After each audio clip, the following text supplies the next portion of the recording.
반갑습니다. 송주준입니다. 국민의힘 전당대회가 다가옴에 따라 국민의힘의 후보들이 정말 진짜 이게 보수파의 후보들이 맞는지 싶을 정도의 추잡스럽고 저질스러운 모습을 보여주고 있는데요.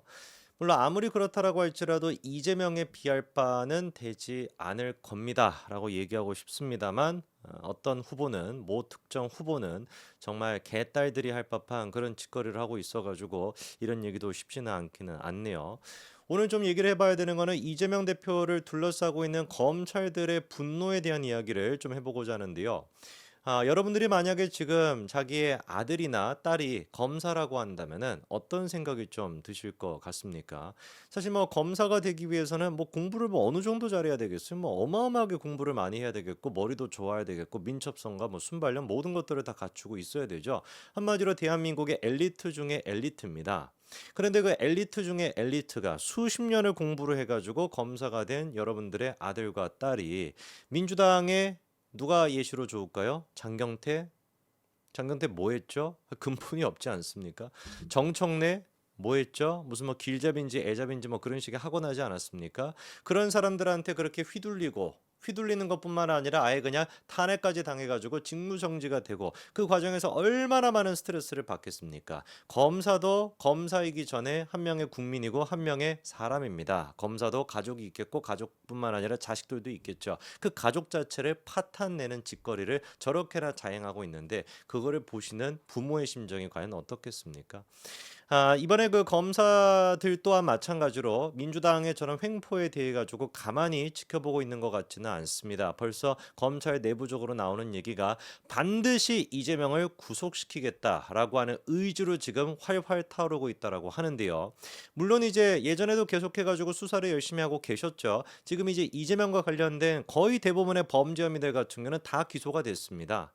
대장동이나 백현동 위례 신도시 그리고 이제 또 성남 FC 후원금에 대한 문제 그리고 뭐 쌍방울과 관련된 문제는 아직까지 뭐 이재명의 재판이 열리지 않은 것뿐인 것이지 웬만한 지금 범죄 혐의들 같은 게 다 기소가 됐어요. 그러니까 검찰이 할 수 있는 모든 것들은 다 했죠. 다만 이제 사법부가 이재명을 봐주게 하는 건지 뭔지는 모르겠지만 계속 시간을 질질 끌고 있는 것인데 지금까지도 검사들은 활활 타오르고 있었습니다. 이재명을 반드시 구속을 시켜야 되겠다고. 그런데 최근 들어가지고 하는 짓거리로 인해 가지고 지금 검찰 내부의 분노가 어마어마하다라고 합니다. 검찰 이 프로세스 그 이제 내부 전산만을 통해 가지고 사이트 같은 게 또 있잖아요. 의견들을 올리고 하는 그 커뮤니티에는 매일같이 이재명을 규탄하고 민주당을 규탄하고 있는 글들이 올라오고 있다라고 하는데요.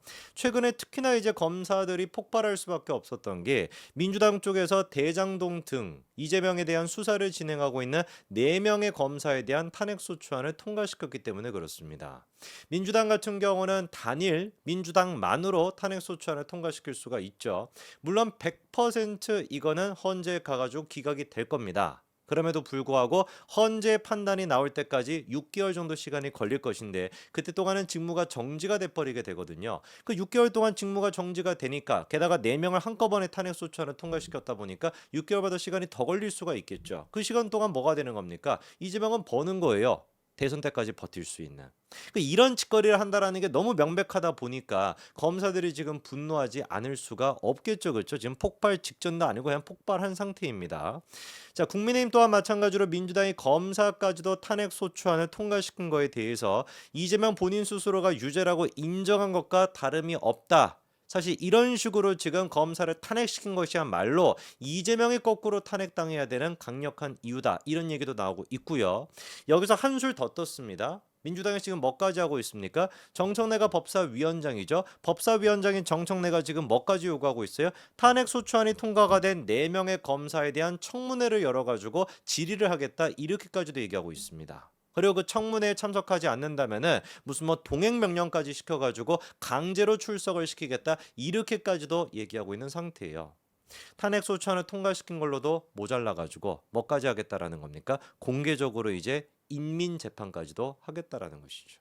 나라가 진짜 미쳐도 단단히 미쳤죠. 아니 제대로 표현하자면은 민주당이 미쳐도 단단히 미쳤죠. 특히나 정청래 같은 인간이 검사 탄핵에 대한 청문회를 열겠다라고 하는 게 민주당의 지금 입장인데 당연히 검찰 쪽에서는 불출석을 검토하고 있다라고 합니다. 안 나가겠죠. 100%안 나갈 겁니다. 자 그러면은 안 나가도 될 거냐? 그러니까 민주당이 지금 얘기하고 있는 게 국회법에 따라 가지고 그렇게 할 수 있다라는 것인데 정말로 그렇게 할 수 있다라는 것이냐? 조목조목 우리가 좀 따져봐야 되겠습니다. 민주당이 얘기하고 있는 국회법이라고 하는 게 국회법 제131조를 얘기하는 것인데요. 거기에 이제 뭐라고 명시가 되어 있냐? 법사위가 탄핵소추안을 회부받으면 증거 조사를 위해서 청문회를 열 수 있도록 하고 그 방법 등은 국정감사 및 조사에 관한 법률을 준용하도록 한다. 이렇게 나와 있습니다. 어떤 법률에 따라서 해야 된다고요? 국정감사 및 조사에 관한 법률. 자, 그러면 국정감사에 대한 조사에 대한 그 법률을 보니까 국정감사법 10조 1항에 뭐라고 나와 있냐? 증인, 감정인, 참고인 세 사람입니다. 증인, 감정인, 참고인 세 사람에 대해서는 출석을 요구할 수 있대요. 그럼 민주당이 이번에 탄핵소추안을 통과시킨 4명의 검사 같은 경우는 증인입니까? 증인이 아니죠. 감정인입니까? 아니죠. 참고인입니까? 아니죠. 이 네 사람의 정체는 뭡니까? 정확하게 법률적으로 소추 대상자라고 하는 이름으로 규정이 되어 있습니다. 소추 대상자 같은 경우는 국정감사법 제10조 1항에 따라 가지고 강제적으로 증인으로 출석할 의무가 있다 없다? 당연히 없다. 그러니까 민주당이나 정청래가 지금 국회법 운운하는 것 자체가 말도 안 되는 헛소리 하는 것이고요. 물론 정청래가 뭐 법적인 지식이 있겠습니까? 그리고 또 정청래가 뭐라고도 얘기를 했었냐?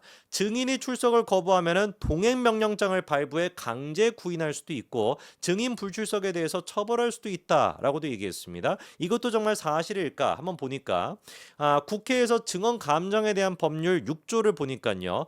국감이나 국정조사를 위한 위원회에 증인이 정당한 이유 없이 출석하지 않을 경우에 의결을 통해 가지고 위원장이 동행 명령을 할 수 있다라고 분명히 나와는 있습니다. 그런데 뭐라고 나와 있었습니까? 뭐라고요?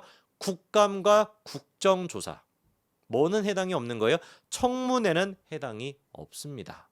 그러니까 우리 청래 같은 경우는 제발 좀 국회법이나 이런 걸 좀 읽고 이건 다 간단하게 기자들이 지금 다 설명해 주고 있는데 재준이도 지금 설명해 주고 있는데 지만 모르는 거예요. 그리고 근본적으로 법사위에서 지금 청문회를 열어가지고 검사 이재명에 대한 수사를 담당하고 있는 검사에 대한 청문회를 연다라는 게 이게 코미디 그 자체 아닙니까? 왜? 민주당 쪽에 법사위원회 누가 들어가 있습니까? 박균택이 있고 이건태가 있잖아요.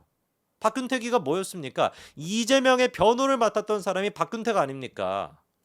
이건태 같은 경우는 어떻습니까? 이재명의 최측근 정진상의 변호를 맡은 사람이 또 이건태거든요. 사실상 사건의 당사자라고 할 수 있는 피고인이라고 할 수 있는 사람의 변호인들이 거꾸로 자기들이 검사가 돼가지고 이 피고인들에 대한 수사를 진행하고 있는 검사를 불러다가 앉혀놓고 면박을 주고 무슨 어쩌고저쩌고 욕설을 한다라는 게 이게 말이나 되겠냐고요. 누가 보든지 간에 이거는 이해충돌 여지가 있는 거 아니겠습니까? 어떤 측면으로 생각해 보든지 간에 말이 안 되는 거예요. 그리고 또 코미디인 게 법사위원 중에 한 사람이 이성윤이가 있잖아요. 이성윤이 같은 경우는 뭐였습니까? 서울중앙지검장이었습니다. 그런데 이번에 검사에 대한 탄핵소추안 중에 한 명에 들어가 있는 어미중 검사에 대한 탄핵소추안 이유가 뭐였습니까? 한정숙의 한명숙의 위증교사 의혹과 관련된 징정사건 이거를 이제 엮어가지고 이제 그 어미중 검사에 대한 탄핵소추안을 통과시켰던 것인데 이 코미디가 뭔지 아십니까? 방금 말씀드렸던 한명숙의 그 모해 위증교사와 관련된 수사를 진행했던 게 바로 어디였어요? 서울중앙지검이었습니다. 거기 지검장이 누구였다라고요? 이성윤이었습니다. 우리가 한번 질문해 볼까요? 인권감독관실에서 조사를 다 했었습니다. 진정사건을 조사했습니다. 결과 어떻게 나왔습니까? 무혐의 나왔습니다. 나중에 이제 박범계 법무부 장관이 등장해가지고 박범계의 수사 지휘로 재검토까지 했습니다. 어떻게 됐습니까? 무혐의 나왔습니다. 그 사건을 다 총괄했던 사람이 누구예요? 이성윤이에요.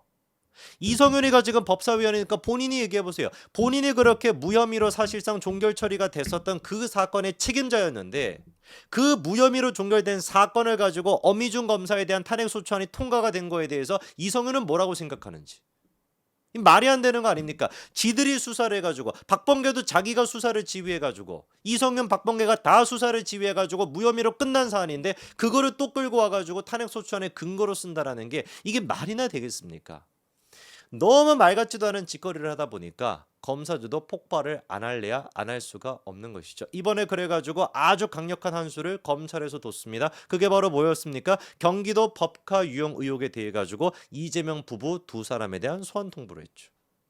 검찰은 이제 대외적으로는 형사소송법에 근거한 통상의 수사 절차이고 고발된 혐의 사실에 관한 당사자의 진술을 듣고 소명할 기회를 주는 것이다라고 얘기는 하고 있지만 이거는 이제 일종의 뭐라고 돼야 되는 겁니까? 검찰의 분노 폭발이라고 봐야 되는 것이죠. 이재명과 김혜경 두 사람을 전부 다 출석 요구를 한 것, 소환 통보를 한 것은.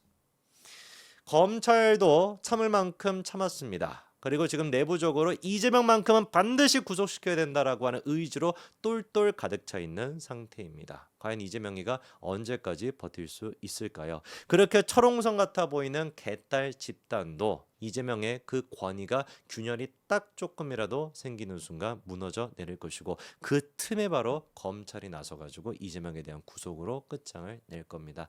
여기까지 말씀드리겠습니다. 감사합니다.